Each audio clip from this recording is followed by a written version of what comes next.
Hi friends, ಎಲ್ಲರೂ ಹೇಗಿದ್ದೀರಾ? ಚೆನ್ನಾಗಿದ್ದೀರಾ ಅಂತ ಅಂದ್ಕೊಂಡಿದ್ದೀವಿ. ಇವತ್ತು ನಾವು ನಮ್ಮ ಫ್ರೆಂಡ್ಸ್ಗೆ ಊಟ ಕೊಡೋಕೆ ಹೊಂಟಿದ್ವಿ. ಯಾರಪ್ಪ ಫ್ರೆಂಡ್ಸ್ ಅಂದರೆ ನಿಮಗೆ ಅಲ್ಲಿ ಹೋದ್ಮೇಲೆ ಗೊತ್ತಾಗುತ್ತೆ. ಇವರು ನಮ್ಮ ಫ್ರೆಂಡು ಸುನಿಲ್ ಅಂತೇಳಿ, ಒಳ್ಳೆ ನಗುಮುಖದ ಹುಡುಗ. ಇವತ್ತು ನಮ್ಮ ಫ್ರೆಂಡ್ಗೆ ಊಟ ತೊಗೊಂಡು ಹೊಂಟಿದ್ದಾರೆ. ನಾವು ನಿನ್ನೆ ವಾಕ್ ಮಾಡಬೇಕಾದ್ರೆ ಒಂದು ನಾಯಿನ ಯಾರೋ ಕಟ್ಟಿ ಹೋಗಿದ್ರು, ಯಾರೋ ಹೋಗ್ತಾರೆ ಅಂತ ಅಂದ್ಕೊಂಡಿದ್ದೆವು, ಆದರೆ ಯಾರೂ ಬಂದು ಇರಲಿಲ್ಲ. ಹಾಗಾಗಿ ನಾವು ಮತ್ತೆ ಮರುದಿನ ಬಂದು ನೋಡ್ಕೋದ್ರೆ ಅದು ಅಲ್ಲೇ ಇತ್ತು. ಹಾಗಾಗಿ ಅದಕ್ಕೆ ಊಟ ಕೊಟ್ಟು ಹೋಗ್ಬೇಕಂತ ನಮ್ಮ ಫ್ರೆಂಡ್ ಆಸೆ. ಹಾಗಾಗಿ ಇಬ್ಬರು ಕೂಡಿ ಊಟನ ತೊಗೊಂಡು ಬಂದಿದ್ದೀವಿ. ಇದೇ ಥರ ಎಲ್ಲಾದರೂ ಕೂಡ ಯಾವುದೇ ನಾಯಿ ಇರ್ಬೋದು, ಎಲ್ಲರೂ ಇದ್ದಿರಬೇಕು. ಅದಕ್ಕೆ ಊಟ ಹಾಕಿ, ನೀರು ಹಾಕಿ, ಒಳ್ಳೆ ಕೆಲಸ ಮಾಡಿ. ನಿಮ್ಮ ಜೀವನದಲ್ಲಿ ಕೂಡ ಒಳ್ಳೆಯ ಘಟನೆಗಳಾಗ್ತವೆ.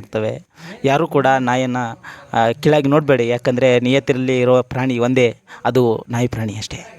ಸ್ನೇಹಿತರೆ, ಇಷ್ಟೇ ಹೇಳೋದು. ಮನುಷ್ಯತ್ವ ಇರೋದು ನಾಯಿಗೊಂದೇ, ಮನುಷ್ಯರಿಗಲ್ಲ.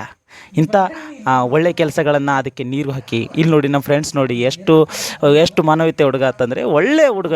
ಊಟ ಕೊಡ್ತಾನೆ, ನೀರು ಕೊಡ್ತಾನೆ. ಅದಕ್ಕಾಗಿ ಇವನು ಇರೋದರಿಂದ ಮಳೆ ಬೆಳೆ ಚೆನ್ನಾಗಾಗ್ತಾ ಇರೋದು.